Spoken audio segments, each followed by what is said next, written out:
Alors, sur le dernier Connect sorti, à savoir la D+ Custodex, j'étais parti sur un format de 2 vidéos. Une vidéo fluff et puis une vidéo plutôt consacrée aux règles. Donc je pense que c'est un format qui est pas mal. Sur les commentaires, vous avez été nombreux à me dire que c'était plutôt pas mal. Donc là, malheureusement, j'ai pas le temps de le faire pour ce codex-là. Déjà, là, c'est vrai que je fais la vidéo un petit peu tard, mais c'est parce que du coup, le créneau que j'utilise normalement pour faire la vidéo codex, il a été pas mal bouffé pour faire la fac des 2600 abonnés. Que vous allez du coup voir un petit peu après, parce qu'il y a quand même un petit boulot de montage. Donc voilà, donc celui-ci, on va le refaire un petit peu à l'ancienne. Donc après, comme vous avez quand même bien le fluff et que moi aussi j'ai envie de me faire plaisir un petit peu, je pense que je vais faire un petit, je sais pas, on verra, mais une bonne petite partie sur le fluff et qu'après on détaillera les règles.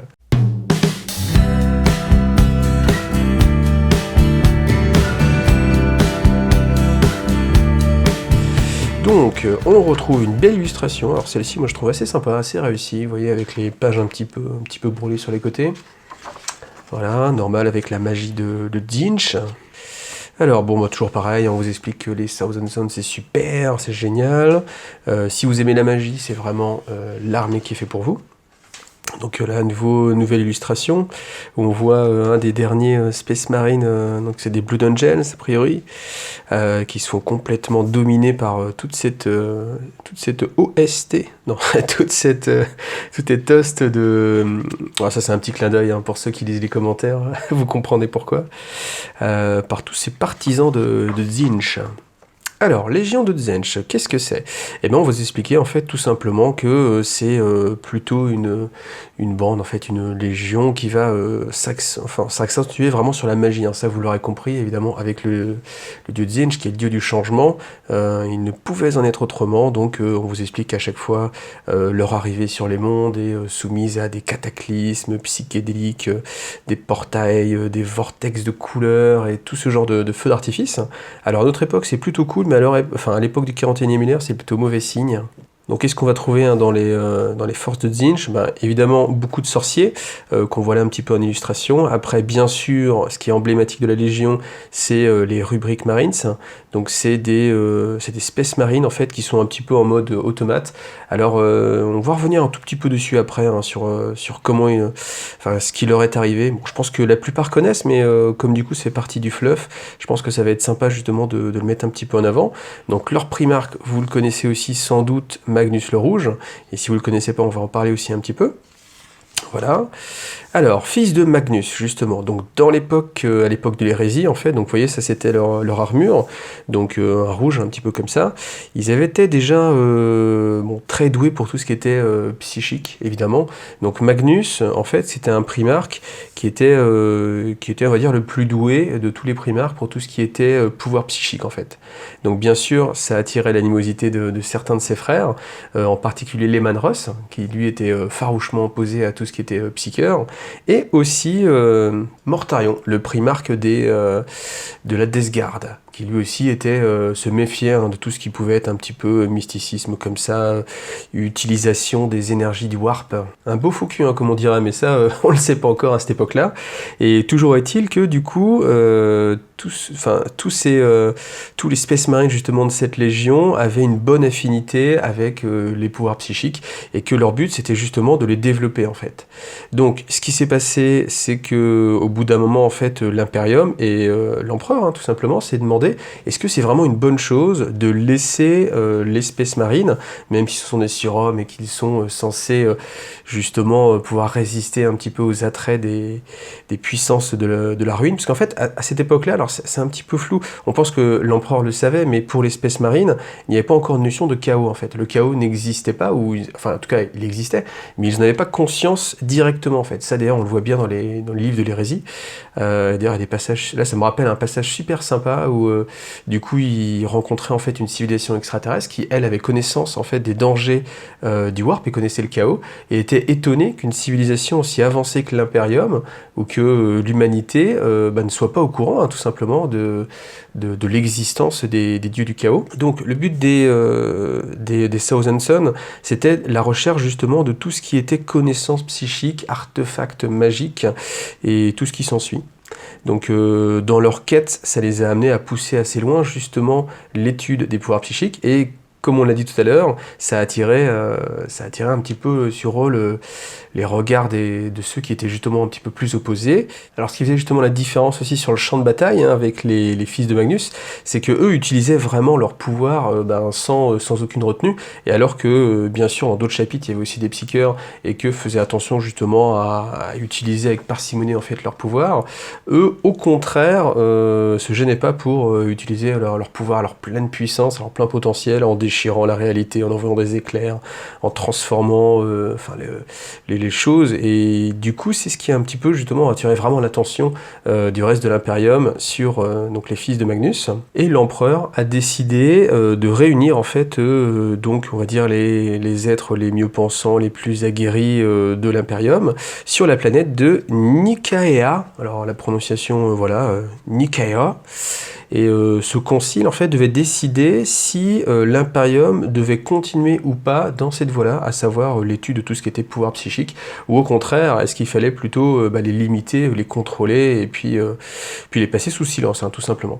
Donc ce qui a été décidé, malheureusement pour Magnus, même s'il était venu défendre son bout de gras, c'était de dire on arrête, donc c'est trop dangereux, on va pas continuer à puiser toute cette énergie en fait dans le warp. Et bien sûr, c'est à ce moment-là où Magnus du coup était furax, tout simplement. Et malgré tout, il y a un passage qui est quand même assez sympathique. Je vais vous le lire. Alors que Magnus quitta les lieux d'un pas colérique, l'empereur l'arrêta et le conjura de renoncer à son exploration des connaissances occultes. Magnus était furieux à cause de la décision de son père, et il affichait une expression de colère et d'amertume. Pourtant, le grimoire Hereticus indique que Magnus s'inclina devant l'empereur et lui renouvela son serment de loyauté, pour lui et pour sa légion. Nul ne le savait encore, mais ce serait la dernière fois que l'empereur et Magnus se verraient. Voilà, ça c'est un passage assez sympa, parce qu'on voit bien que Magnus, certes il est frustré, mais il comprend, et puis il accepte les décisions de l'empereur, de son père spirituel, et de fait, on voit quand même qu'il est quand même du côté loyaliste, ça c'est certain à cette époque-là en tout cas. Donc ensuite, ce qui va se passer, c'est que, bien sûr, l'hérésie d'Horus faisant quelques dégâts, en fait, Magnus avait le pouvoir de voir en fait le futur, tout simplement. Et avant qu'Horus ne trahisse, il a vu que, justement, certaines légions, dont celle de Fulgrim, les empereurs Children, allaient justement passer du côté des forces du chaos, et il voulait absolument prévenir en fait l'empereur. Et la seule façon de le prévenir rapidement, c'était justement de braver en fait son interdit et d'utiliser ses pouvoirs psychiques pour le prévenir instantanément en utilisant le warp. Et c'est là un petit peu tout le côté mélodramatique qu'il peut y avoir un petit peu à cette époque-là, c'est que, alors là je vais un petit peu digresser par rapport à ce que vous avez uniquement dans le codex, mais il est dit dans certains livres de l'hérésie d'Horus que l'empereur du coup était revenu justement sur Terra pour faire une sorte alors c'est un petit peu compliqué à expliquer rapidement, mais on va dire une sorte de grande machine qui aurait permis en fait à l'humanité de dompter le warp et de reléguer au balai en fait tout ce qui était danger justement du voyage dans le warp, et que Magnus avait justement une destinée et devait être un petit peu l'Astronomican et guider un petit peu l'Imperium en utilisant ses pouvoirs vraiment supérieurs en tant que psycheur pour guider tout l'Imperium et éviter justement les dangers du chaos. Et quand Magnus a décidé justement de prévenir son père de la trahison d'Horus, justement il a brisé en fait les sceaux de protection qu'il y avait dans le palais de l'empereur, et c'est ceux qui permettaient justement à l'empereur de protéger en fait sa création, sa machination des dieux du chaos. Et du coup, c'est ce qu'il a fait entrer aussi lui-même dans une colère noire, et il a décidé tout de suite de rompre le lien avec Magnus et de le punir directement. Il n'a même pas cherché à écouter en fait ce que Magnus avait à lui dire, ce qui n'est pas très malin pour l'empereur de l'humanité. Je crois que c'était d'ailleurs sa plus grosse erreur. Vous voyez, des fois on s'énerve et puis on crée tout simplement le chaos, le péril, l'hérésie. Et donc du coup, il a décidé de le punir et d'aller envoyer directement le primarque Leman Russ. Alors là aussi, le choix n'est pas forcément judicieux. Si l'empereur avait été un petit peu plus malin, il n'aurait pas envoyé le frère le plus belliqueux de Magnus pour essayer de discuter avec lui, de lui dire écoute, viens, faut qu'on parle, l'empereur a besoin de toi. Après, il y avait bien sûr aussi la garde Custodes, qui était encore une fois l'armée principale. Et c'est la dernière fois, ça vous l'avez vu si vous avez suivi le fluff justement de la première partie de l'Adeptus Custodes. C'était la première fois qu'on allait voir justement au sein de l'hérésie l'Adeptus Custodes intervenir, et aussi la dernière fois avant le fameux siège de l'empereur. Donc bien sûr, ça s'est mal passé, Magnus et les Manros se sont battus, et au moment où, bien sûr, en fait, toute la planète, Prospero, la planète des Thousand Sons, a été détruite, ravagée par un bombardement orbital, au moment où justement le primarque Lemanros allait achever en fait Magnus, il a simplement fait disparaître toute une partie de sa légion, et alors c'est pas très clair, mais une partie de la cité en fait dans le warp directement. C'est ce passage-là. Donc cependant, celui-ci murmura une incantation et disparut dans le warp avant que la mort le prenne. C'est là qu'il contempla la sorcellerie incarnée, le pouvoir qui lui avait échappé jusqu'alors. En un instant fatidique, Magnus le Rouge renonça à l'empereur et se voua au dieu du chaos Tzeentch. Au même moment, Tisca et les Thousand Sons disparurent de la surface de Prospero. Donc Tisca, c'était la capitale, c'était la capitale justement de Prospero. Alors, ensuite, une partie qui est aussi très intéressante. Enfin, pourquoi le côté... Alors, je reviens quand même un petit peu sur le côté un petit peu mélodramatique, c'est que Magnus, en fait, il voulait bien faire, il voulait vraiment avertir son père, et pour ça, essayer de braver tous les interdits, et malheureusement, justement, il s'est retrouvé dans les machinations de Tzeentch, et voilà. C'est presque un petit peu triste pour lui, mais c'est la vie, c'est ça. Toutes les grandes choses, comme ça, il faut que ce soit un petit peu triste. Alors, la rubrication d'Ahriman. Alors, rubrication, je ne sais pas ce que ça veut dire. D'ailleurs, j'aurais peut-être dû faire une petite recherche. Tiens, si je trouve, je vais faire un petit wiki avec ce que c'est qu'une rubrication. Mais je vais vous expliquer quand même ce que c'est. Alors, le principe, c'est que une fois que les Thousand Sons donc étaient passés du côté du chaos, ils se retrouvaient en fait, ils ont été guidés par Tzeentch sur ce qu'on appelle la planète des sorciers, c'est-à-dire une planète où les vents du warp, etc., permettaient aux sorciers de puiser directement les énergies et de devenir de plus en plus puissants. Ce qui s'est passé aussi, c'est que leur frère hérétique, qui du coup, là on est bien sûr à l'époque où le siège de Terra a eu lieu, Horus a perdu, et toutes les légions renégates partent dans l'œil de la terreur. Et bien justement, toutes ces autres légions en fait étaient souvent frappées de mutations, au contact direct du warp. Donc on avait les tentacules, la chair qui fusionne avec l'armure, et ainsi de suite. Et en fait, Magnus avait toujours voulu préserver sa légion en fait de ces mutations, déjà même un petit peu avant l'hérésie d'Horus. Il y avait beaucoup de recherches qui portaient là-dessus, parce que bien évidemment en utilisant les pouvoirs psychiques, ils étaient plus enclins à muter, tout simplement.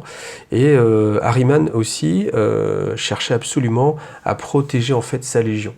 Alors, ce qui s'est passé, c'est que secrètement, Ahriman a choisi de faire une incantation pour stopper en fait la mutation, ce qu'on appelle justement la rubrication. Donc il a réussi à cacher aux yeux de son primarque ce qu'il est en train de faire, et puis tout simplement en fait, donc ce qu'on vous raconte, c'est qu'il y a des éclairs magiques qui sont venus frapper la plupart des Thousand Sons, et ceux qui ont été frappés, leur armure a été scellée hermétiquement, et tout leur corps a disparu et s'est transformé en fait en poussière. Et c'est un petit peu là aussi le côté dramatique, c'est un petit peu comme quand vous faites un vœu dans les films avec les bons génies, soi-disant bons génies, et qui assouvissent en fait vos rêves les plus fous, mais qu'au contraire, vos rêves deviennent vos cauchemars. Et là, en fait, c'était le cas. C'est-à-dire qu'en effet, les Thousand Sons étaient immunisés à toute forme de mutation, mais c'est simplement parce qu'ils n'avaient plus de corps physique, tout simplement. Donc, ce qu'on vous explique, c'est que la poussière, en fait, alors eux-mêmes, même les sorciers en fait ne savent pas eux-mêmes, mais a priori la poussière qui est à l'intérieur, qui sont les restes en fait de l'âme des Thousand Sons, permet à l'armure de continuer d'exister. Voilà, un petit peu à la Full Metal Alchemist. D'ailleurs, on peut se demander, même s'il n'y a pas un petit lien, si vous connaissez. Et puis, l'idée aussi, c'est que l'intérêt, c'est que les rubriques marines, maintenant, sont beaucoup plus résistants, parce que, évidemment, si vous enfoncez, en fait, une épée énergétique ou quoi que ce soit, même si vous coupez une jambe, en fait, au final, il ne se passe pas grand-chose, parce qu'aucune des chairs n'est touchée. Donc, tant que l'armure est relativement intacte, le Thousand Sons, enfin, le rubrique marine, continue d'agir. Donc ça, c'est le côté assez positif, tout en sachant que, bien sûr, ils sont quasiment immortels, enfin, on va dire qu'ils sont immortels, parce qu'ils ne vont pas vieillir non plus. Par contre, l'inconvénient, c'est qu'ils ont perdu, en fait, leur leur âme propre, leur sens de la décision, et ce sont en fait simplement comme des automates, en fait, une sorte de robot qui va agir selon les bons plaisirs du sorcier qui va justement les guider. Alors bien sûr, quand Magnus a découvert ce qui s'était passé, il s'est un petit peu fâché, et bien sûr il a voulu se venger sur Ahriman, mais Tzeentch a dit non, laisse-le vivre, tu vas juste le bannir en fait, parce que j'ai encore des plans pour lui. Ça, Tzeentch, il a un plan pour tout le monde. Alors, là, ce qu'on va avoir ici, c'est une vision un petit peu de la planète des sorciers, avec là cette structure là assez grande, qui s'appelle l'œil du... alors je sais plus, c'est la tour du Cyclope, je crois. Voilà, c'est ça, la tour du Cyclope, un mégalithe colossal au cœur de la ville. Donc on voit à chaque fois que les différentes structures reprennent un petit peu ce qu'il y avait sur Tizca. Donc Tizca, hein, on va dire, dans les clichés, vous imaginez l'Égypte antique, avec un petit côté moderne, des obélisques, etc. Et puis vous avez ce que c'était. Là, c'est la version corrompue, évidemment, par Tzeentch, avec une architecture un petit peu plus étrange. Alors le gros avantage des Thousand Sons, c'est qu'ils maîtrisent vraiment, on va dire, les portails de téléportation. Et tout simplement, en fait, quand ils partent en guerre, au lieu d'utiliser directement des vaisseaux, la plupart des escouades viennent directement au pied de cette grande tour et puis se téléportent directement au combat par les failles warp ou les champs qui sont ouverts. Alors il y a quand même un petit peu des vaisseaux aussi, hein. On vous parle de la flotte du warp de Magnus, en fait c'est simplement des tours d'argent, donc c'est des sortes d'édifices, alors c'est assez difficile à décrire, hein. Tout ce qui est Tzeentch est extrêmement difficile à décrire, hein, parce qu'il n'y a aucune forme géométrique ou quoi que ce soit, mais en fait on vous raconte que c'est des... là on les voit en fait, tout simplement, je crois que c'est le plus simple, c'est de les regarder, et en fait ces grandes tours sont reliées elles-mêmes directement au labyrinthe de Tzeentch, c'est-à-dire au royaume du dieu Tzeentch, hein, directement. Donc c'est des vaisseaux qui peuvent être en plusieurs endroits en même temps, ce genre de choses, et qui sont bien sûr très armés avec des éclairs, la magie, etc. Alors, qu'est-ce qu'on apprend aussi dans ce codex qui était un petit peu moins mis en avant? Là maintenant, on vous présente les cultes des Thousand Sons, et on vous présente les 9 cultes. Alors pourquoi 9? Évidemment, parce que 9 c'est le chiffre magique de Tzeentch. Et donc, on va détailler un tout petit peu ces différents cultes. Alors, on a le culte du temps, qui lui voit les passés, les futurs, les présents, et qui s'occupe justement de guider un petit peu les Thousand Sons, ou tout du moins en fait, hein, parce que c'est ça aussi, c'est que là on est dans le chaos, on est dans le changement, il n'y a aucune alliance, même au sein des Thousand Sons, les différents cultes en fait ont souvent des destins qui sont opposés, ils vont s'affronter sur certaines choses. Alors est-ce que c'est voulu, est-ce que c'est pas voulu, personne ne sait, on est vraiment dans le mystère le plus total. Tout ce qu'on vous dit c'est que Tzeentch a un plan, et que bien sûr ça va se dérouler sur des éons, et bien sûr aucun humain ne peut comprendre les motivations, etc. Et que à un moment donné, les différents cultes peuvent sembler s'opposer, mais malgré tout, ils servent tous la volonté de Magnus et de Tzeentch. Alors ensuite, on a le culte de la mutation. Donc eux, bien sûr, leur but, c'est le changement, tout simplement, donc de faire muter, changer aussi bien les objets que les êtres vivants. Ensuite, le culte de l'intrigue, bon voilà, hein, ça, à la limite, pas besoin de le définir. Eux, leur but, c'est justement la tromperie, les machinations, donc on pourrait dire simplement les politiciens. Ensuite, le culte de la magie. Donc là, bien sûr, c'est l'étude de toutes les forces psychiques et mystiques. Donc eux, ils vont être vraiment intéressés par tout ce qui est artefact extraterrestre, ou tout ce qui peut avoir justement un rapport un rapport avec la magie, le psychisme, pour leur donner de plus en plus de connaissances. Et dans les connaissances, on a le culte du savoir, qui là est intéressé par toutes les curiosités de la galaxie, les grimoires. Donc voilà, encore un peu plus. Donc le culte du changement, donc eux, leur but, c'est là où il y a l'ordre, le détruire, faire régner le chaos, et là où c'est l'anarchie, de justement venir changer ça, pour que l'univers soit toujours en fait en mouvement. Ensuite, on a le culte de la duplicité, et là, eux-mêmes, à l'intérieur du culte, montent eux-mêmes des histoires, et essaient de tromper leurs semblables. Donc on vous dit qu'on ne sait pas vraiment où ils vont, mais en tout cas, voilà, ils ont au moins leur propre motivation. Et ensuite, le culte de la manipulation est également illusoire et influence les actions de ses ennemis grâce à un lacis tentaculaire. De vastes réseaux d'espions mortels et démoniaques permettent au culte de mener ses intrigues par l'assassinat, la possession démoniaque et la violence, bien évidemment. Parce qu'on est là pour se battre, hein. On est à Warhammer 40 000, faut pas l'oublier. Alors voilà, petite illustration encore. Donc l'organisation des légions. Donc, évidemment, ça va être 9, encore une fois, le chiffre magique. Alors après, là où c'est un petit peu dommage, c'est vous voyez, au niveau des escouades, on a 4, 5, 6, 7, 8, 9, 10 avec le sorcier. Je pense qu'ils auraient pu tout simplement en enlever un et puis respecter en fait ce chiffre-là. On n'était pas non plus à ça près, ou en tout cas laisser la possibilité à ceux qui avaient envie de jouer encore une fois fluff, de pouvoir toujours jouer leurs escouades par 9. Donc, qu'est-ce qu'on va trouver commandement de la Légion, évidemment. Ensuite, les différents cultes. Au sein d'un culte, on a des sectes, et au sein de ces sectes, on va avoir des servitudes. Et une servitude, ça va correspondre plus ou moins à ce que vous allez jouer sur la table. Hein. Vous voyez, avec des machines, des prédateurs, etc. Donc un grand magister, des sorciers, puis bon, voilà, plein de sorciers. Ensuite, on va vous présenter les différentes hosts qu'il peut y avoir justement au sein des Thousand Sons. Et là, alors là déjà, petit effort hein, de Games Workshop, c'est pas le même personnage. Bon, on voit qu'il y a du copier-coller, hein, c'est-à-dire là, le tabar, ça va être le même. Là, on reprend ici la genouillère ici. Là, on inverse. Bon... On manipule un petit peu, on fait du copier-coller, mais au moins c'est pas le même gars, ça fait un petit peu moins cliché. Quoique après, pour les Thousand Sons, c'est assez logique au final qu'ils se ressemblent plus, qu'ils aient moins de personnalité, étant donné que c'est quand même des armures animées, hein, tout simplement. Alors l'avantage aussi ici, c'est que ça peut vous donner l'excuse qu'il vous fallait pour peindre vos Thousand Sons d'une autre couleur. Alors ça, c'est l'idée classique. Par contre après, si vous avez quand même envie de jouer Thousand Sons, mais que le bleu un petit peu turquoise comme ça vous intéresse pas trop, et que vous avez envie de changer un petit peu de couleur, et bien là vous avez en fait différentes héraldiques, différentes façons de peindre en fait votre armée. Vous voyez, même si vous voulez encore du rouge, du blanc. D'ailleurs, dans les images, après, je vous montrerai, il y a une figurine que j'aime particulièrement avec un schéma de couleur qui est plutôt sympathique. Alors, je rentre pas dans les détails de chaque section. Alors là, vous retrouvez les différents cultes avec ce qu'ils ont pu faire au sein de la cicatrice, donc enfin de cicatrice et de tout l'Imperium. Hein. Vous voyez, donc là, on voit encore la haine farouche qui oppose les Thousand Sons et puis les Space Wolf. Ça, c'est pas mal. Hein. Toujours dès qu'il y a des... Alors, certes, ils aiment pas l'Imperium, mais ils aiment encore moins les Space Wolf. Hein, c'est normal. Et ça, on l'a vu aussi dans la chute... alors, comment ça s'appelle le livre? Alors, c'est Wrath of Magnus. Et le deuxième... Alors, je sais plus comment il s'appelle, mais c'est pas grave. Mais on a vu justement que les Thousand Sons venaient se venger hein, des Space Wolf. Ça, d'ailleurs, c'est un petit peu repris plus tard. Donc là, on voit Prospero et Terra, qui sont assez proches hein, à l'échelle de la galaxie d'ailleurs, et on va revenir justement sur le fait qu'il y ait Prospero qui soit de nouveau, la planète des sorciers, qui soit de nouveau sur cette carte-là. Ça, on va y venir un tout petit peu plus tard. Donc après, on voit aussi hein, les différents cultes, les 9 cultes, et les petites actions qu'ils ont pu faire sur cette galaxie. Alors, le prisme de la guerre. Donc là, ça vous présente comment se battent les Thousand Sons à notre époque, enfin à l'époque du 41e millénaire. Donc c'est des sorciers qui eux sont encore vivants. Il y a certains Thousand Sons en fait qui ont résisté justement à l'effacement d'Ahriman, à la rubrication. D'ailleurs, on peut se demander pourquoi ils n'ont pas gardé le terme d'effacement.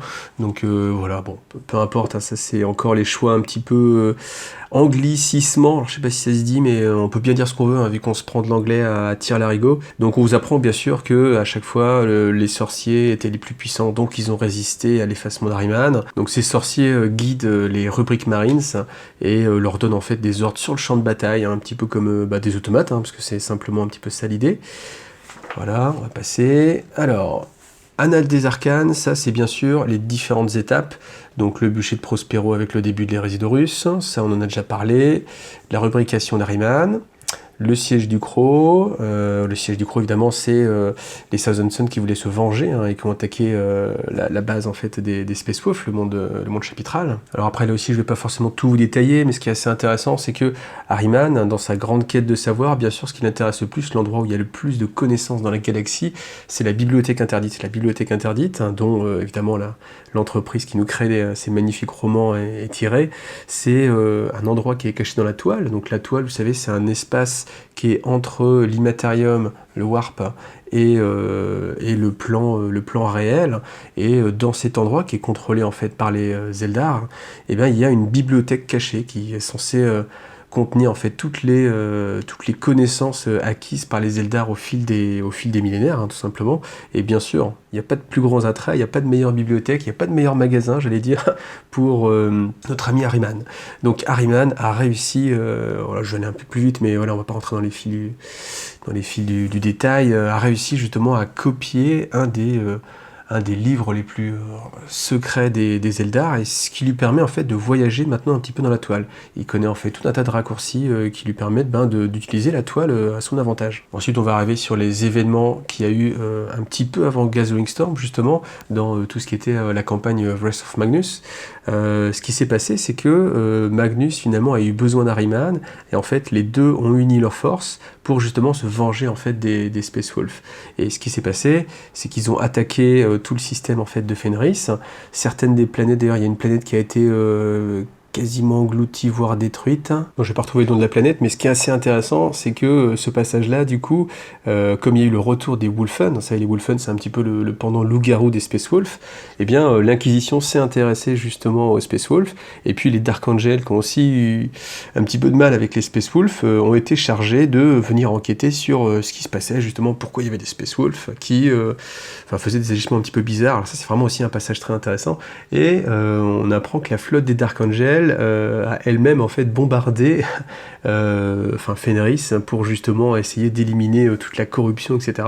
Et que du coup Magnus était bien content parce que il utilisait en fait les Dark Angels pour assouvir sa vengeance et faire subir aux Space Wolves ce que eux-mêmes avaient fait subir à Prospero et aux Southern Sun. Et ça c'est plutôt un joli petit retournement de situation.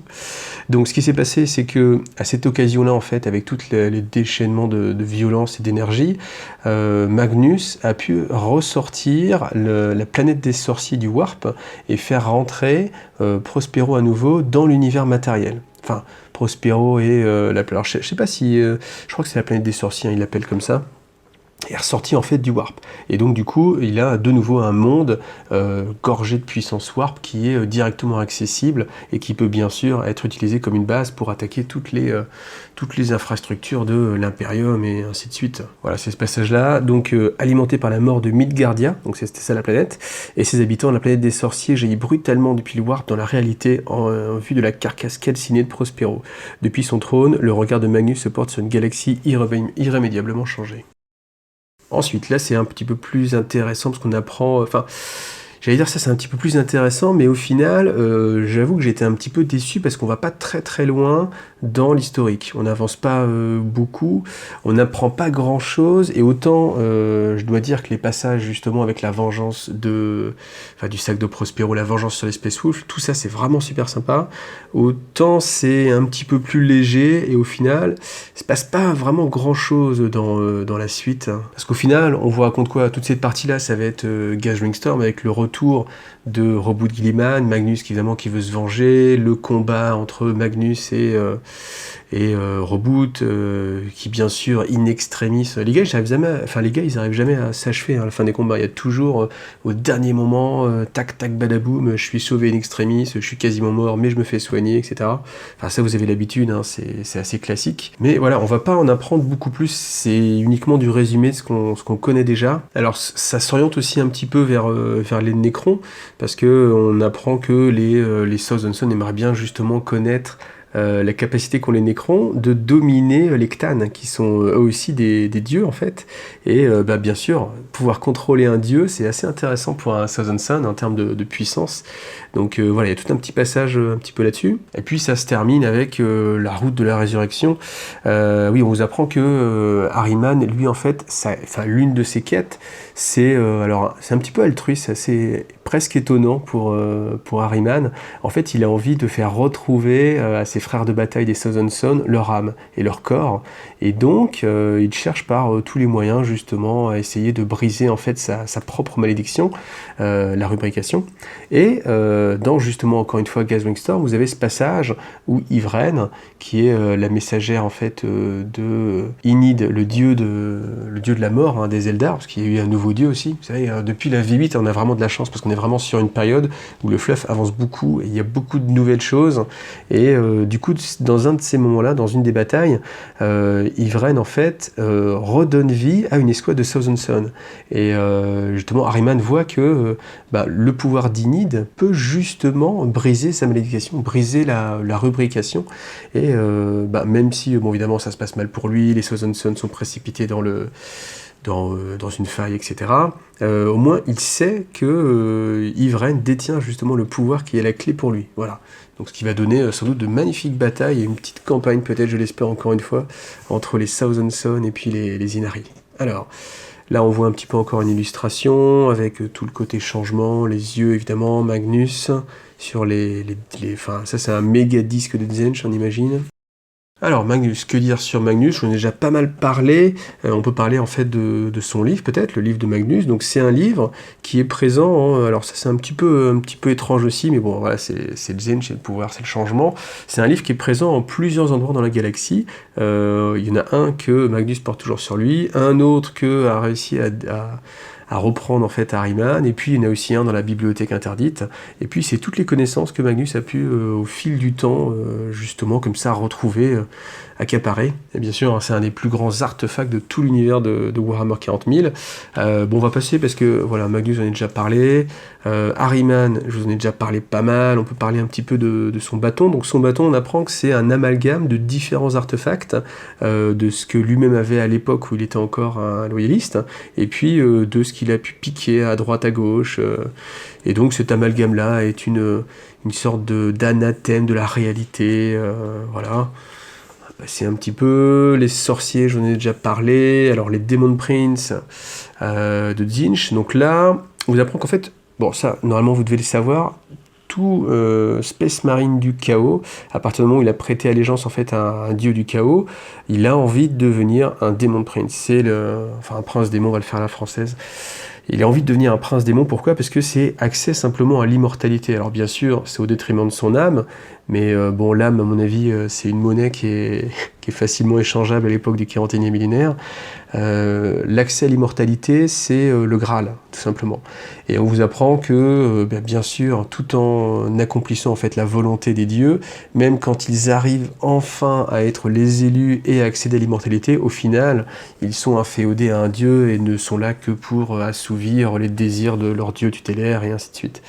Malgré tout, l'avantage en fait que vont avoir les princes démons, c'est qu'ils ont une présence physique sur les mondes qui leur permet en fait de rester dans la réalité, contrairement aux démons qui eux sont limités en fait en termes de temps, et qui vont disparaître en fait tout simplement, et qui ne peuvent pas rester en fait dans la réalité très longtemps. Ensuite, ce qu'on va avoir, c'est donc l'explication des rubriques Marines. Là aussi, en fait, au final, j'ai déjà tout détaillé, donc je vous laisse apprécier l'illustration. Alors, les Scarabocule Terminator, eux, c'était la garde personnelle de Magnus, donc évidemment l'élite du chapitre. Alors, parmi eux, il y en a qui sont encore, en fait, vivants au sens où on peut l'entendre, c'est-à-dire qui ont encore leur corps, et d'autres qui sont encore comme les rubriques. Donc, malgré tout, de par leur force de volonté, ils sont quand même un petit peu plus, ils ont un petit peu plus d'intellect, on va dire, mais malgré tout, voilà, on reste sur de l'armure qui contient en fait les fragments de l'âme, etc. Donc si vous avez envie de mettre quelques Scarabocule Terminator avec des têtes nues, ça passe en termes de fluff. Autant les rubriques, ça va être compliqué, autant là, du coup, ça peut passer. Alors, là, ce qui devient aussi sympa, c'est qu'ils ont rajouté en fait dans ce codex beaucoup d'unités. Bon, alors évidemment, ça c'est ce qui est sorti pour Age of Sigmar avec les Tzaangor. Et là, bien sûr, on recycle, mais c'est une bonne idée, hein, pourquoi pas, hein, faut pas se priver. Hein, on est avec le chaos, justement, c'est ça l'avantage, hein, c'est d'avoir des figurines qui ont été utilisées, et c'est assez logique au final. Pourquoi ne pas avoir les mêmes démons, et pourquoi ne pas avoir les Tzaangor? Alors les Tzaangor, en fait, ce sont des humains pour la plupart, qui ont été touchés par la grâce de Tzeentch, tout simplement, et se transforment en ces sortes de créatures qui sont douées pour le combat, et qui cherchent elles-mêmes en fait à évoluer. Alors c'est ça toujours le chaos, hein, c'est l'attrait... le chaos il est vraiment porté là-dessus, hein, c'est-à-dire qu'à chaque fois on dit tiens, est-ce que ça te tenterait pas de... et ainsi de suite, et ainsi de suite, et ainsi de suite. Et donc le but des Tzaangor, c'est de devenir les Enlightened. Les Enlightened, et donc c'est des Tzaangor qui ont accès à une plus grande connaissance et qui de fait sont plus récompensés par Tzeentch, et donc ils vont avoir les disques, les disques Dungeons, qui sont des marques en fait de stature sociale, tout simplement, au sein de la communauté des Tzaangor, qui connaissent en fait les destinées, peuvent manipuler un petit peu le temps, manipuler les gens pour justement que ça se passe de la façon à ce que Tzeentch ça lui plaise. Et puis on a aussi les chamans. Alors les chamans Tzaangor, eux, c'est ceux qui vont avoir directement des capacités à utiliser la puissance du warp, et bon voilà, tel qu'on l'entend avec un chaman tout simplement. On va continuer. Alors on tombe sur les chaos cultistes, donc c'est assez sympa parce que enfin, leur histoire est vraiment assez sympa. Enfin, je vais vous lire ce petit passage là qui moi m'a bien plu et représente bien ce que c'est de vivre en fait à cette époque là. Donc voyez ma main, elle a été arrachée à mon poignet il y a 3 dîmes de cela par une presse de forge. Nos oppresseurs ont cautérisé le moignon pour que je reste à mon poste sans me vider de mon sang. Mais regardez ma main, mes frères et mes sœurs, elle a repoussé et avec plus de doigts que je n'aurais pu l'espérer. Ça, c'est un petit passage sympa. C'est la bénédiction du grand sauveur, une bénédiction qu'il peut vous accorder aussi, il vous suffit d'avoir la foi. Vous voyez, c'est cette idée-là que l'humain et vraiment, c'est ce qu'on retrouve hein, dans l'intitulé de 40 000, les noyés dans la multitude. Il n'y a que le désespoir hein, pour eux, tout simplement. Et donc, ils sont forcément enclins à passer à autre chose. Et passer à autre chose, ça veut dire aller voir les dieux du chaos. Mais malgré tout, quoi qu'il arrive, leur destin, c'est simplement de servir de chair à canon hein, pour tout ce qui est les Thousand Sons en l'occurrence, hein, mais toutes les forces du chaos. Hein, il ne peut rien arriver de bon hein, pour un cultiste. Alors, les Chaos Spawn, les bêtes du chaos, donc là on a une belle vision de ce que ça peut être. Donc les Chaos Spawn, c'est tout simplement ceux qui échouent, ceux qui ne sont pas dignes de continuer à progresser sur la voie de la progression vers les princes démons. Dans leur quête de connaissances, évidemment, les sorciers, les Thousand Sons vont accumuler de la puissance, des pouvoirs, vont essayer des sortilèges de plus en plus risqués et vont la plupart du temps se retrouver transformés en enfants du chaos. Mais bon, c'est le prix à payer et bien sûr, par vanité, aucun ne reconnaît qu'il pourrait passer simplement en enfant du chaos. Alors ensuite, on a le niveau au-dessus, on a la Mutalid Vortex Beast. Donc ça aussi, ça vient d'Age of Sigmar. Donc c'est une figurine qui est assez étrange, mais qui colle bien justement avec les Thousand Sons. Donc on vous parle un petit peu de sa création. Sa création, ça va être alors vraiment quelque chose de vraiment exceptionnel. Ça va être un amalgame d'enfants du chaos. Ça va être un sorcier qui va réussir 999 épreuves et alors qu'il croit accéder à l'immortalité et enfin être récompensé, du coup évidemment Tzeentch se moque de lui et le transforme en Mutalith. Il y a toute une histoire là-dessus. Donc voilà, après on va voir en termes de jeu si c'est intéressant ou pas. Là les chars je passe hein, parce que là c'est du classique de chez classique. Si je m'attarde un petit peu sur le Hellbrut, parce que c'est vrai qu'on peut se poser la question, on peut se dire ouais mais attends, étant donné que les Thousand Sons ils ont pas de corps, quand ils meurent on peut pas leur récupérer pour les justement incarcérer dans un sarcophage de Dreadnought, donc comment ils peuvent avoir des Hellbrut? Et en fait justement ça répond à cette question. Alors ce qui se passe c'est que simplement les Thousand Sons vont promettre des choses hein, toujours à des aspirants champions ou à d'autres hérétiques, d'autres Space Marines hérétiques, et vont leur dire viens mon ami, viens, on va t'apprendre tous les secrets de la Légion, tu vas devenir un puissant sorcier, etc. Et en fait, au fur et à mesure des différentes épreuves, simplement, c'est pas pour leur apprendre des choses, mais c'est pour les préparer à les relier en fait au sarcophage du Hellbrut. Et dans le dernier accomplissement, finalement, ils sont dépecés, bien sûr, avec grande souffrance et grands effets pyrotechniques, et sont incarcérés au sein du Hellbrut. Et leur rage, justement, va être utilisée par le Hellbrut pour lutter contre les ennemis, évidemment, des Thousand Sons. Donc voilà, pour tous ceux qui se posaient la question, vous avez votre réponse. Alors, les Eldrake, on vous apprend aussi que la plupart du temps, c'était là aussi un petit peu tous les pilotes de chasse hein, des Thousand Sons qui se sont retrouvés en fait incarcérés dans leur véhicule, alors je sais pas quel nom ça pouvait avoir, hein, dans leur vaisseau spatiaux, on va dire, voilà, pour faire simple. Et puis, ils ont fusionné avec les attraits, évidemment, de Tzeentch et se sont retrouvés incarcérés au cœur du Eldrake. Et les Eldrake sont assez révérés parce qu'ils représentent bien toute la puissance, en fait, du changement. Et puis, les flammes de Tzeentch, hein, vous voyez, le côté dragon, ça colle bien avec l'imaginaire. Donc, on retrouve les Eldrake en place de choix dans le codex Thousand Sons. Alors, dans les machines démons, on a quoi? Donc, le Defiler, Forgefine, Maulerfine.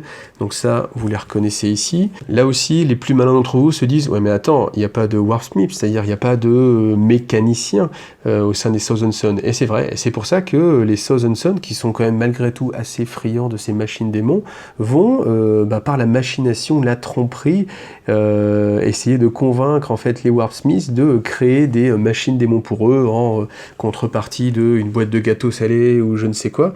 Et bien sûr, au dernier moment, les trahir, les faire enfin voilà, les travailleurs pour récupérer et enchaîner à nouveau la machine démon pour qu'elle puisse obéir au Thousand Sun. La leçon de tout ça, mes amis, ne jamais faire confiance à un Thousand Sun. Donc si vous en croisez un dans la rue, si vous en avez un sur un forum, ne croyez surtout pas ce qu'il vous raconte. Donc les démons. Donc ce qu'on va retrouver, la figurine, le démon le plus emblématique, c'est l'horreur rose. Donc l'horreur rose, c'est ce qu'on voit ici, qui est la plus grande, qui est la plus maligne, on va dire, et qui est là pour jouer les tours. Vous jouez un mauvais tour, et cette horreur rose, quand elle est détruite, elle se scinde en fait en 2 horreurs bleues. Horreur bleue qui elle est beaucoup plus belliqueuse et qui elle-même, quand elle va se faire détruire, va devenir les toutes petites flamèches qu'on va appeler les Brimstone Horror, qui elles ont un temps de vie assez réduit, mais qui vont essayer de dévorer et de créer le plus de malheur possible. Évidemment, hein, c'est du démon. Hein. Il pourrait pas, ça serait intéressant justement qu'ils changent et qu'ils apportent le bonheur. Pourquoi pas, hein, ce serait le changement justement à tous les gens malheureux. Alors ensuite, les screamers. Les screamers, vous voyez, hein, c'est cette sorte de Raimanta qui est surtout une créature que vous allez rencontrer dans le warp et qui peut être attirée par tous les vaisseaux qui voyagent dans le warp. On va dire que c'est une des créatures communes que vous allez rencontrer et qui peut réussir quand même à traverser les champs de force, le champ de Geller, c'est ce qui est la bulle de protection en fait des vaisseaux, et puis attaquer, manger la protection, le blindage du vaisseau, et puis attaquer les occupants directement à l'intérieur. Et puis bien sûr on peut la trouver aussi sur le champ de bataille.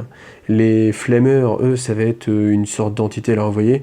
Alors on vous dit quand même que la vue d'un flammeur a une vision cauchemardesque qui peut rendre fou. Donc attention, ne le regardez pas, je le cache ou je le floute. C'est vrai qu'au final c'est un petit peu con parce qu'on vous dit attention, on peut pas l'imaginer, puis bon vous avez quand même une description à côté. Bon oui voilà, c'est un gars un petit peu bizarre.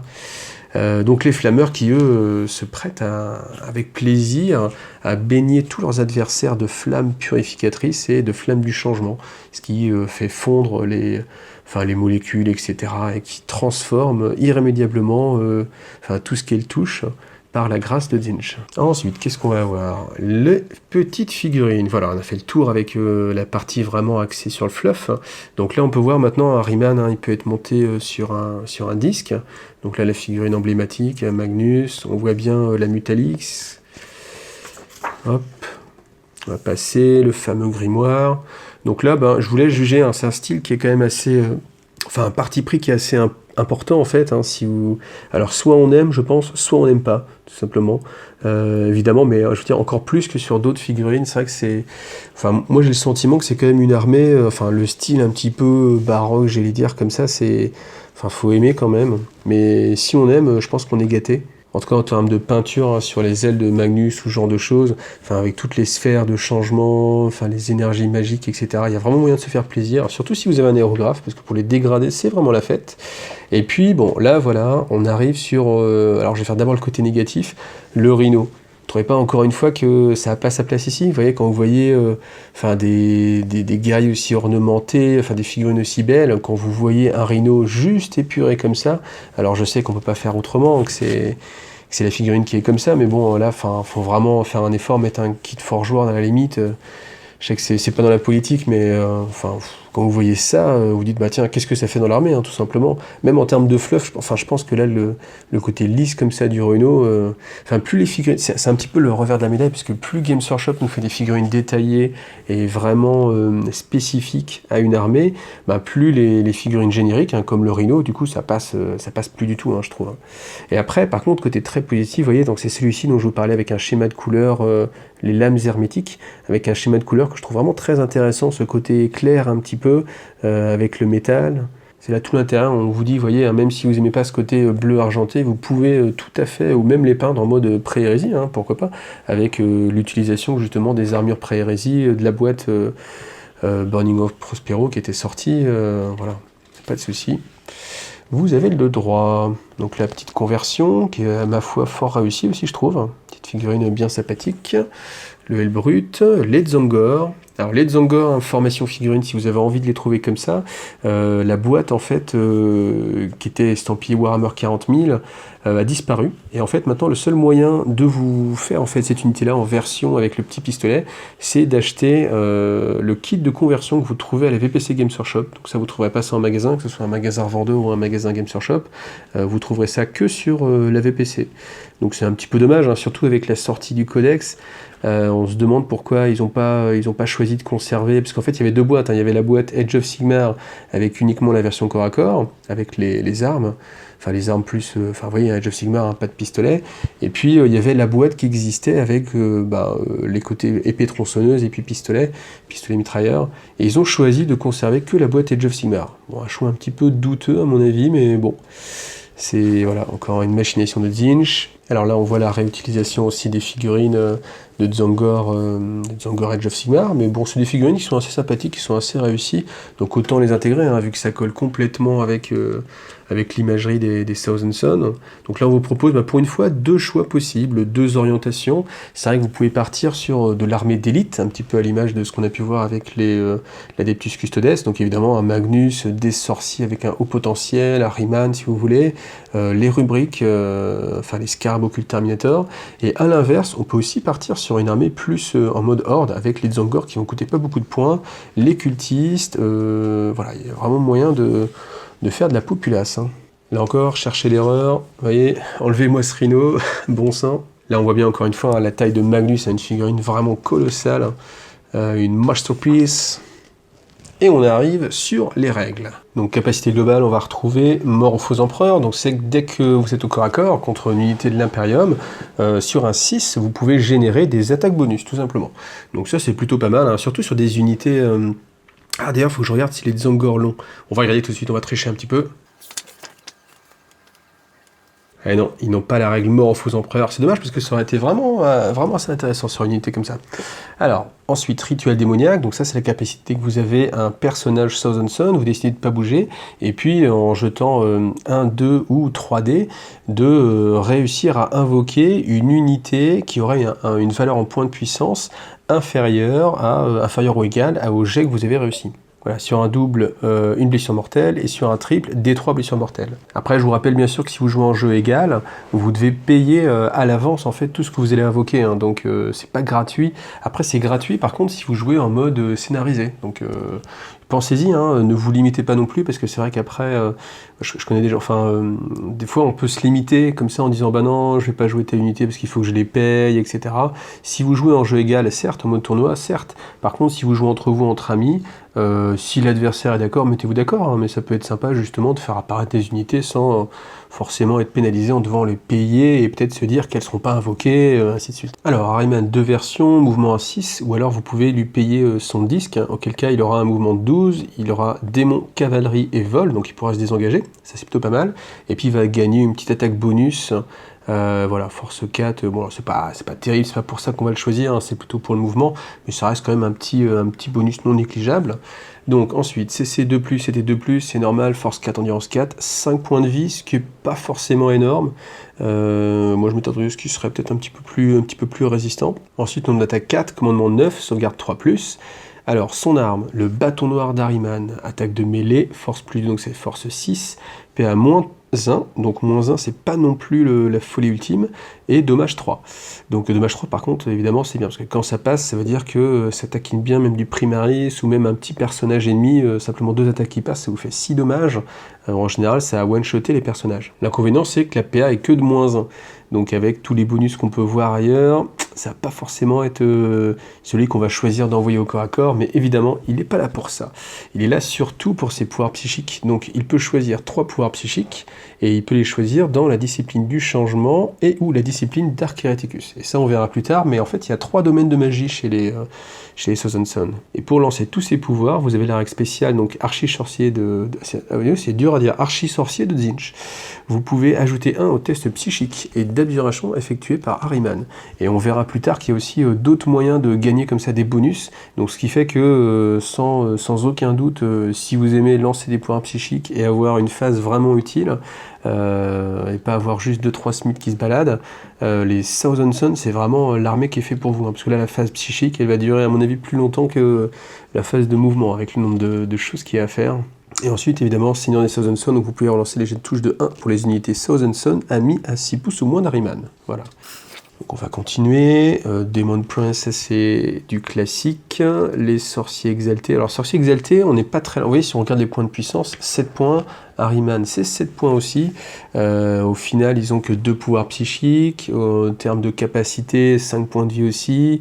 C'est pas... Enfin, on va avoir quand même envie, si on joue, si on a la figurine et si on a envie de le jouer, de plutôt prendre Ahriman, hein, quoi qu'il arrive, parce que pour le même niveau de puissance, c'est quand même beaucoup plus sympathique, surtout qu'il y a aussi les traits de Seigneur de Guerre, et en trait de Seigneur de Guerre, on va avoir pour Ahriman, +1 sa sauvegarde, invulnérable, ce qui veut dire qu'il a une 3+ invulnérable. 3+ invulnérable, ça commence à être sympathique. Alors on va passer, hein, je vais choisir vraiment moi ce qui me plaît le plus. Donc voilà, on peut jouer un sorcier en armure Terminator, vous voyez, faire une belle petite conversion. D'ailleurs, dans la boîte de base, on peut directement monter un sorcier, hein, si vous prenez la boîte de Terminator en termes de figurines. Alors, les rubriques Marines, qui sont l'essence même de l'armée. Mouvement 5, voilà, c'est normal, ça bouge un petit peu moins, c'est fluff, hein, donc 3+3+, 4+4, point de vie 1. On aurait pu imaginer 2 points de vie, hein, pourquoi pas, mais à la place, ils ont une autre petite règle qu'on va voir. Attaque, évidemment, commandement 7, sauvegarde 3+. Alors, comment ils sont équipés? Ils sont équipés avec des bolters infernaux. Le bolter inferno, avant, on rappelait, c'était mortel contre le Space Marine, ça avait une PA qui annulait leur sauvegarde. Là, par contre, bon, 24 pouces, tir rapidin, d'accord, force 4, d'accord, PA-2. PA-2, ça fait passer une 3+, à une 5+. Ce qui veut dire qu'il y a quand même une chance sur 3 que le gars crève pas en face. Hein, alors qu'avant, ça annulait complètement la sauvegarde. Donc du coup, là je parle en V7, hein, évidemment, parce que dans l'index c'était déjà le cas. Mais bon, c'est vrai que par rapport à ce qu'on avait vu avant sur les rubriques marines, ça va être moins violentissime au tir. Par contre, après, on a une option, c'est qu'on peut leur mettre tout simplement des lance-flammes warp légers. Donc, auquel cas, ça place vraiment sur une unité plutôt punchy au corps à corps, portée 6 pouces. Par contre, pistolet D6, pistolet, vous vous rappelez, ça veut dire que vous pouvez tirer aussi au corps à corps. Et là, vu que vous allez pouvoir engluer, ou même sur un personnage, si vous avez ne serait-ce que 3 ou 4 gars, 4D6, même si c'est que force 3, il y a quand même la PA de -2, vu que ça touche automatiquement, il y a moyen quand même de créer des bonnes surprises, hein, de se débarrasser même d'unités avec lesquelles on pourrait être englué. Alors, ils ont la règle mort aux faux empereurs, alors tout n'est que poussière, voilà. Ajoutez 1 au jet de sauvegarde pour les rubriques marines si l'attaque a une caractéristique de dégâts de 1, ce qui va arriver assez souvent, hein, même quand vous êtes au corps à corps. Donc la 3+, ça devient une 2+, là, ce qui les rend quand même plutôt pas mal résistants, même si vous êtes sur des armes qui causent de la PA, vous voyez, même si on a PA-2, si les dommages restent de 1, on peut penser aux Hellblaster, hein, les Hellblaster non surchargés, même s'ils ont une bonne PA, on va quand même rajouter un petit peu de sauvegarde pour peu qu'on soit à couvert. Ça va être plutôt assez dur à déloger. Et ensuite, ils ont pas de pénalité quand ils bougent pour tirer avec leurs armes lourdes. Donc l'arme lourde, qu'est-ce qu'on va avoir? On va avoir le canon Soul Reaper. 24 pouces, lourde 4, force 5, PA-3, là on a une vraie PA, et dommage 1, voilà. Bon. Est-ce que maintenant on a envie de faire ces 5 tirs? Est-ce qu'on va pas plutôt préférer, tant qu'à faire un lance-flamme warp? C'est à voir.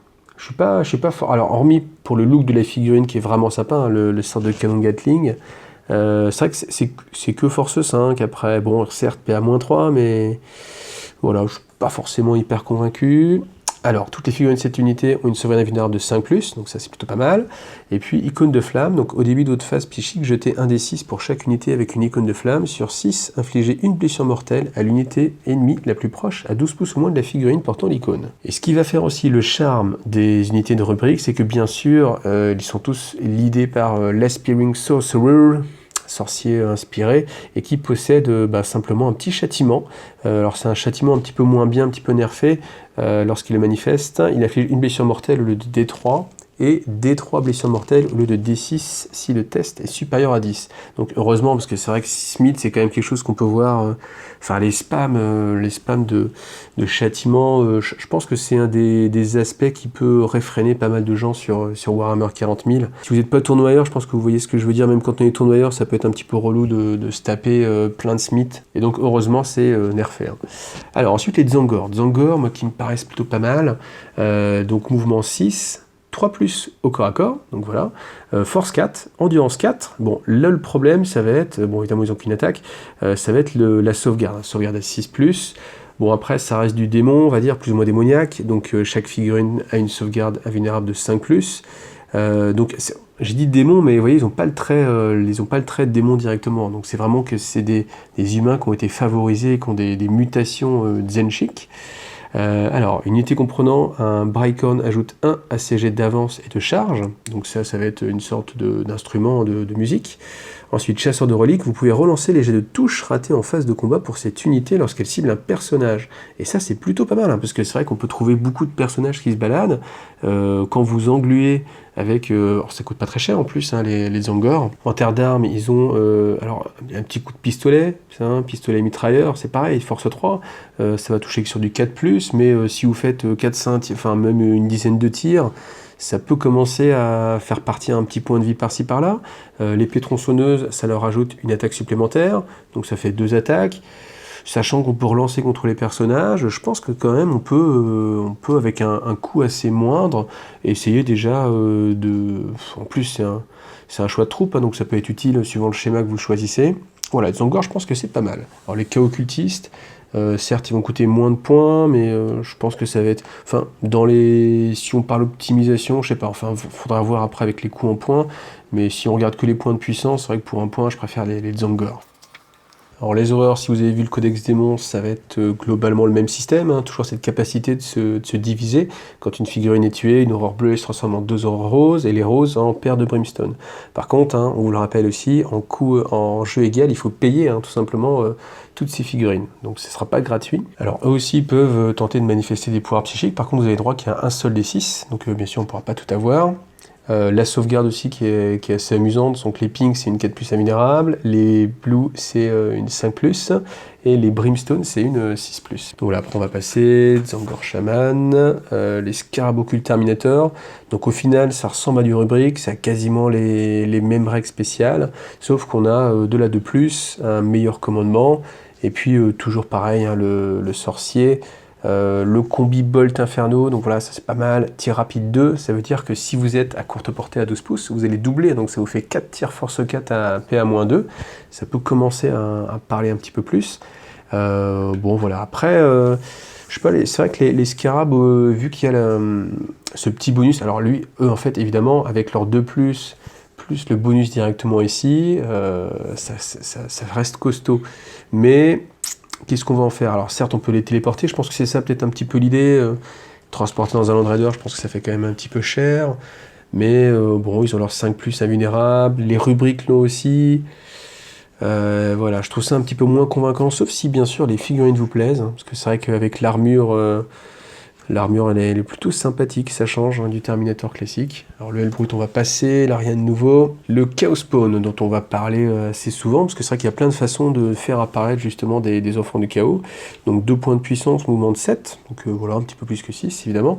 Corps à corps 4+, pas de tir, force 5, endurance 5, 4 points de vie, attaque D6, commandement 9. Donc 9 c'est assez élevé au final pour ce que ça peut être qu'un enfant du chaos. Et sauvegarde 5+. Alors, hideuse mutation, l'attaque de base, force 5, PA-2, dommage 2.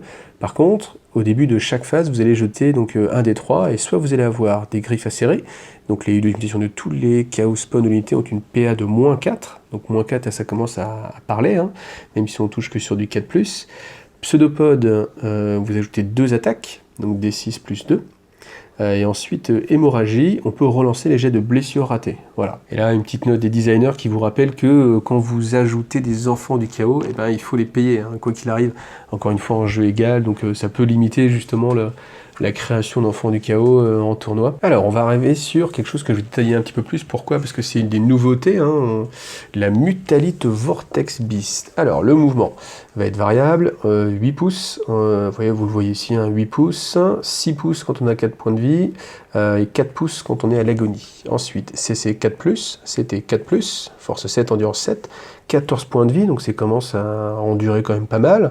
Attaque, donc 4, 3 ou 2. Commandement 7 et sauvegarde 4+. Bon voilà, c'est là que ça peut être un petit peu dommage.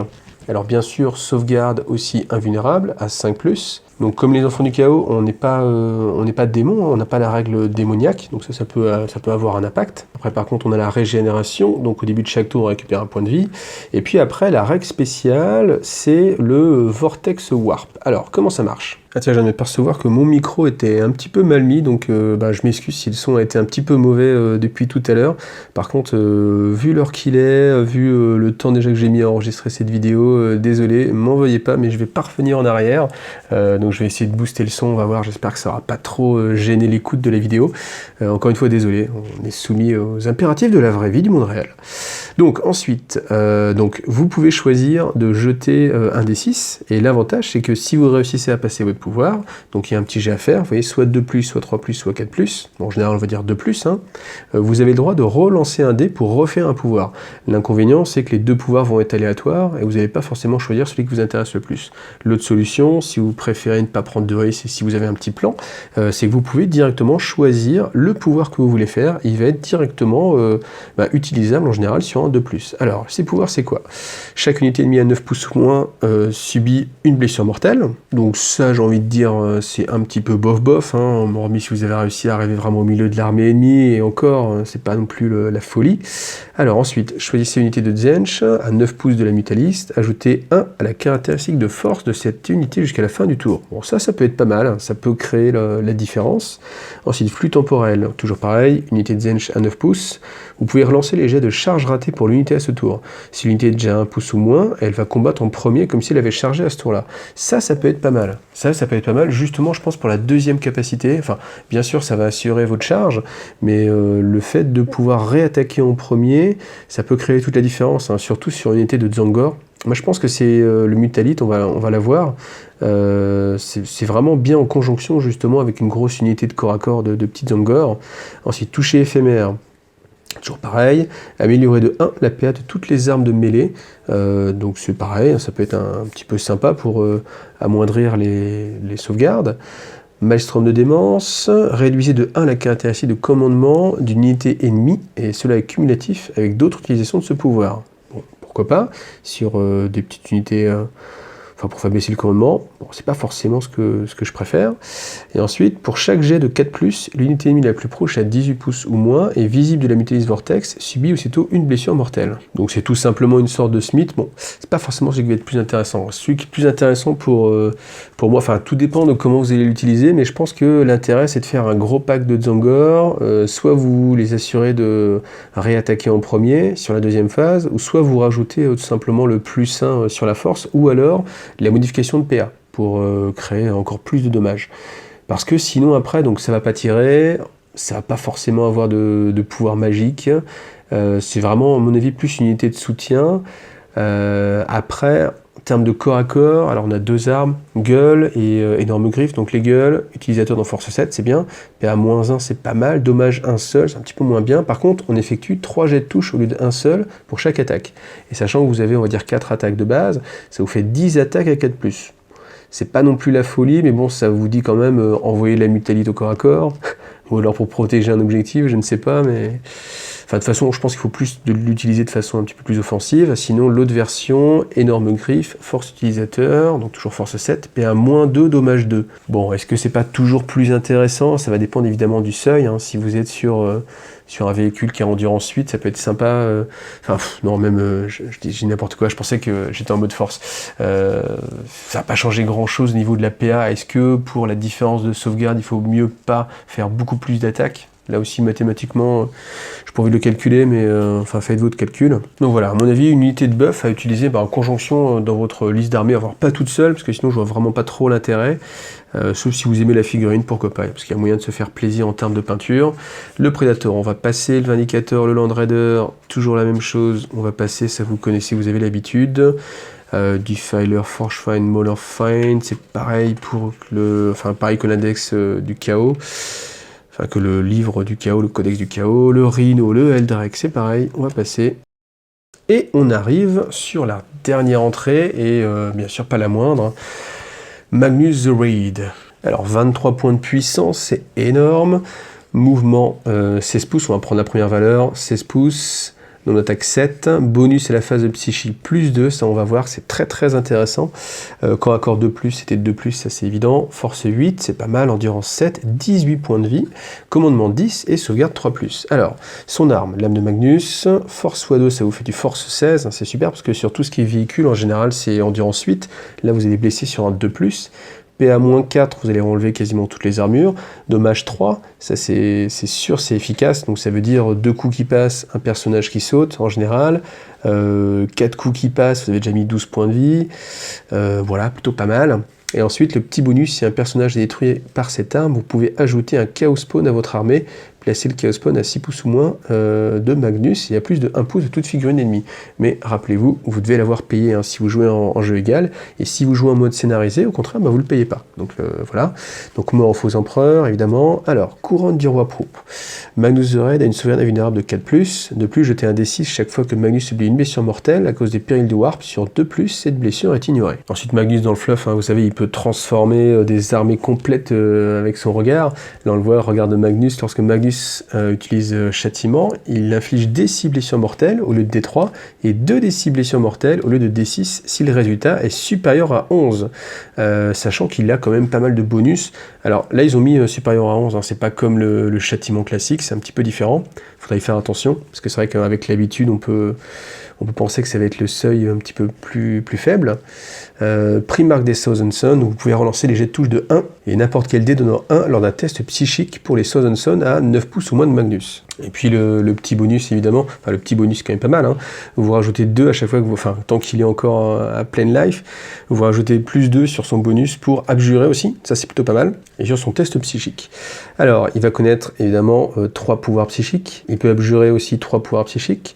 Il connaît châtiment, normal, ensuite discipline du changement, dark hérétique et discipline de Zench. Bien sûr, démon, primarque, vol et psycheur.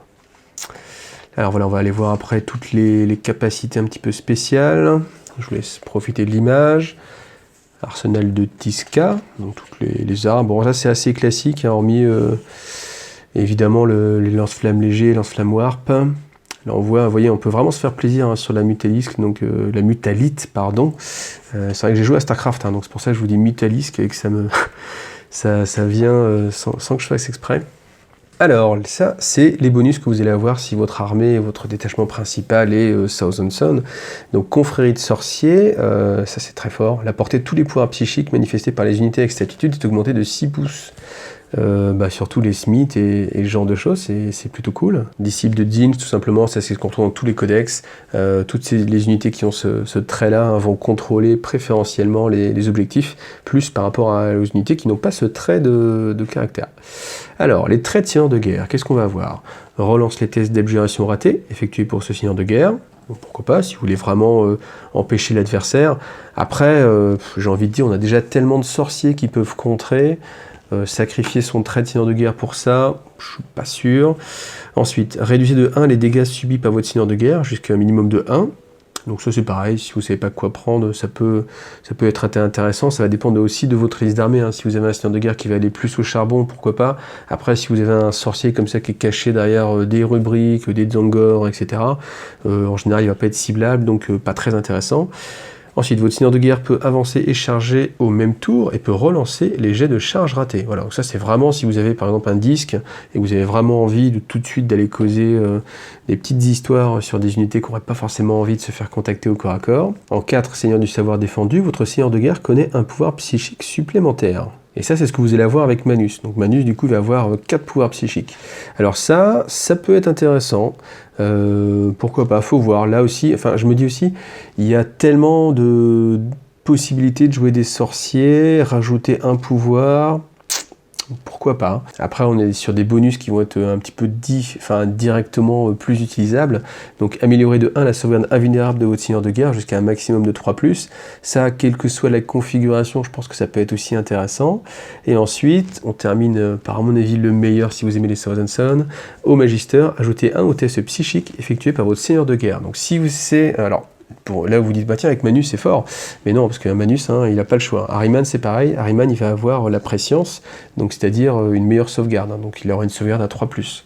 Celle-ci, ça peut être pas mal, parce que vous avez aussi d'autres bonus, d'autres artefacts qui peuvent rajouter des petits bonus sur les jets de pouvoir psychique. Au final, ça va donc dépendre de votre liste d'armées, mais enfin voilà, à vous de choisir, ou alors vous êtes fleuve, vous le jetez au hasard. Alors les stratagèmes, ça devient vraiment quelque chose de très important hein, dans l'armée, et autant à une époque, enfin quand il n'y en avait que quelques-uns, c'était peut-être un petit peu accessoire, on pouvait même se jouer sans, hein. Je connais des gens qui jouaient sans les stratagèmes, autant là maintenant, je pense que c'est vraiment quelque chose qui est très important au sein de l'armée, et que ça va faire la différence entre un bon joueur et un joueur un petit peu meilleur, et puis l'utilisation justement des points au bon moment, ça peut tout changer. Donc je ne vais pas tous les détailler encore une fois, donc j'en ai choisi quelques-uns. On va commencer avec le grand sorcier. Donc utiliser ce stratagème à la fin de notre phase psychique, on choisit un psycheur. Ce psycheur peut immédiatement tenter de manifester un pouvoir psychique supplémentaire. Voyez, donc vous avez aussi ce trait de seigneur de guerre qui peut se retrouver, mais là par contre ça peut être sur n'importe quel psycheur, donc ça peut être sur le bon petit sorcier que vous avez mis au bon endroit aussi. Donc c'est assez souple, c'est à mon avis plutôt intéressant. Ensuite, si vous aimez les rayons du changement dans le rayon scintillant, donc tout simplement vous choisissez 2 points du champ de bataille qui sont espacés de 9 pouces l'un de l'autre, vous tracez une ligne, et puis vous jetez un D6, et chaque unité qui est traversée sur un 4+, va subir D3 blessures mortelles. On peut l'utiliser qu'une seule fois par partie, après en même temps ça coûte 3 points de commandement, donc c'est quand même pas donné. Par contre, si on a un adversaire qui s'est vraiment tassé, qui dans son déploiement n'a pas forcément pensé à cette tactique-là, il y a moyen que votre trait il fasse quand même du boulot. Hein. Donc voilà, c'est pas négligeable pour achever même un avion, enfin une figurine qui peut être difficile à atteindre, ou tout simplement, alors bien sûr les personnages, ils sont un petit peu protégés, parce qu'on soustrait 1 au résultat du dé pour les personnages, parce que sinon hein, ça permet aussi de cibler tous les personnages qui seraient évidemment cachés. Alors ensuite, toujours dans le psychisme, focalisation cabalistique, utiliser ce stratagème avant de tenter de manifester un pouvoir psychique, situé à voilà, 6 pouces, etc. D'au moins 2 autres psychers sous zone, vous pouvez ajouter 2 au test psychique. Donc là, évidemment, vous ne pouvez pas le faire si votre personnage est tout seul. Par contre, quand vous jouez une confrérie de sorciers ou ce genre de choses, il y a vraiment moyen d'assurer le coup, hein, sachant que vous pouvez avoir là encore le bonus de votre seigneur de guerre. Ça peut être aussi sur Magnus, hein, donc ça veut dire le +2, plus ce 2-là, ça vous fait +4 à vos lancers de dés. Ça commence à faire. Puis après, bon, un point de commandement, c'est pas non plus la folie. Si vraiment il y a un sort qui est très important à passer, ça peut à mon avis être utile. Ensuite, moi j'aime bien aussi le petit familier du chaos. Donc utiliser ce stratagème au début de votre phase psychique, donc ça peut être dans différents tours, hein, pas forcément en tour 1. Choisissez un psycheur de votre armée, cette figurine peut remplacer un seul de ses pouvoirs par un autre pouvoir choisi dans la discipline d'Arc Hereticus, discipline du changement ou discipline d'Unzinch. Donc c'est-à-dire que même si à la base votre sorcier n'avait pas accès à discipline d'Unzinch, vous pouvez quand même lui donner un de ses pouvoirs. Et ça c'est plutôt pas mal parce qu'on peut le faire tous les tours, et puis ça permet vraiment de s'adapter à la liste de l'adversaire. Si vous avez prévu une petite farce, vous avez, enfin vous verrez, on a 18 pouvoirs différents, il y a vraiment moyen de trouver peut-être le petit truc, et c'est là où justement c'est sympa de faire un petit peu comme ça tambouille, on peut trouver la petite trick qui va bien. Allez, on va passer à la suite. Est-ce qu'il y en avait un autre? Ah si, moi j'aimais bien aussi celle-ci, elle en termine. Utilisez ce stratagème lorsqu'un personnage Thousand Sun tente d'invoquer une unité démon de Zinch avec un rituel démoniaque. Vous pouvez jeter jusqu'à 4 dés au lieu de 3 pour jet d'invocation, et votre personnage ne subira aucune blessure s'il obtient un double ou un triple. On parle pas du quadruple, hein, mais bon, en même temps, comme c'est pas dans les règles, ça peut être aussi sympa si vous jouez, si vous avez prévu d'invoquer une grosse unité, on peut placer un gros démon. Ce qui va être intéressant à mon avis, c'est si vous jouez avec les livres de forgeoir aussi, parce que là il n'y a pas de démon majeur en fait au final. C'est vrai qu'il n'y a pas de démon majeur, je viens de réaliser. Je vais pas vérifier, mais parce que je suis quasiment sûr, j'ai lu plusieurs fois, mais c'est étonnant quand même au final. C'est vrai, ça, je viens d'y penser maintenant, donc mais pourquoi il n'y a pas les démons majeurs? Si vous avez des idées, n'hésitez pas à le dire. Peut-être que c'est à cause de la règle justement d'invocation, que ce serait un peu trop fort, mais je sais pas. Mais c'est étonnant quand même qu'il n'y ait pas de... Voilà, le démon majeur, je l'ai dit. On va terminer avec celui-ci, cycle du massacre. Donc utilisez ce stratagème à la fin de la phase de combat. On choisit une unité de Dzangor de votre armée, et cette unité peut aussitôt combattre une nouvelle fois. Sachant que bien sûr, on a toujours les petits bonus, hein, si on avait la mutalite juste à côté. Donc voilà, bon, vous l'aurez compris, moi j'aime bien un petit peu cette thématique Dzangor. Alors dans les artefacts ésotériques, qu'est-ce que j'ai bien aimé? Donc le cristal de matière noire, une fois par bataille à la fin de la phase de mouvement, vous pouvez choisir un porteur ou une unité d'infanterie à 12 pouces ou moins de lui, retirez cette unité du champ de bataille et replacez-la aussitôt n'importe où sur le champ de bataille à plus de 9 pouces de toute figurine ennemie. Donc vous pouvez popper avec votre Land Raider farci de Zangor ou farci de, je ne sais pas, de Terminator, etc. Enfin ça c'est vraiment sympa pour changer la dynamique. Hein. En gros vous êtes sur le flanc gauche, vous avez bien ratiboisé, il se passe plus grand chose, vous avez le cristal de matière noire, bon après il faut avoir prévu justement que ce perso soit dans le coin, mais hop, vous vous téléportez à l'autre bout du champ de bataille, vous pouvez être sur un objectif, c'est vraiment plutôt sympa. De toute façon, à chaque fois, c'est ça, hein, tout ce qui permet vraiment la mobilité, à mon avis, c'est vraiment les choses les plus intéressantes qu'on peut avoir, parce que ça évite d'avoir la ligne de bataille statique. Donc là, la téléportation au cours de partie, c'est plutôt vraiment un bel atout. Après, un petit bonus qui est aussi, là, à mon avis, assez utile et qu'on va retrouver dans différents codex. Donc si votre armée est réglementaire et que le porteur est sur le champ de bataille, jetez un D6 chaque fois que votre adversaire utilise un stratagème. Sur 5+, vous gagnez un point de commandement. Voilà. Donc 5+, c'est quand même pas mal, ça va arriver plutôt souvent. Alors, les pouvoirs psychiques, donc discipline du changement, Dark Hereticus et Tzeentch. Donc ça va être plutôt pour les démons, prince démon, genre de choses comme ça. Et puis là, celles qui vont être accessibles aux sorciers. Donc là aussi, j'ai fait une petite sélection, parce que sinon, il faut bien vous laisser découvrir les choses par vous-même aussi. Et puis, bon voilà, on va retrouver pas mal de choses quand même. Donc j'aime bien la manipulation temporelle, Warp Charge 6, s'il est manifesté, choisis une figurine Thousand Sun Ami. Cette figurine récupère aussitôt des 3 points de vie. Donc ça peut être pas mal si vous avez un perso, vous n'avez pas envie qu'il meure, ou votre seigneur de guerre pour empêcher justement l'adversaire de marquer des points.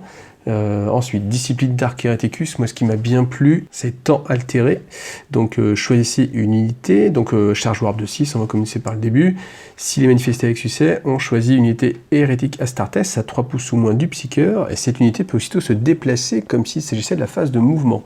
On peut l'utiliser qu'une seule fois par phase de psychique. Mais là encore, comme je vous l'ai dit, moi j'aime bien tout ce qui est mouvement, donc là la capacité de pouvoir bouger 2 fois, surtout avec des unités, vous voyez, là encore une fois, moi je pense au Zangor, ça peut assurer une charge, et à la limite, je préfère avancer une 2e fois plutôt que de pouvoir relancer ma distance de charge, bien évidemment. Pour finir, ici la trahison de Tzeentch, moi j'aime bien ce type de pouvoir-là. Donc là, charge warp de 8, donc c'est un petit peu plus compliqué. Par contre, s'il est manifesté, on choisit un personnage ennemi à 18 pouces ou moins, et visible du Psycheur. Bon, on exclut le seigneur de guerre, on jette 2d6, si le résultat est supérieur au commandement du personnage, vous pouvez le traiter comme une figurine amie de votre armée à vos phases de tir, de charge et de combat.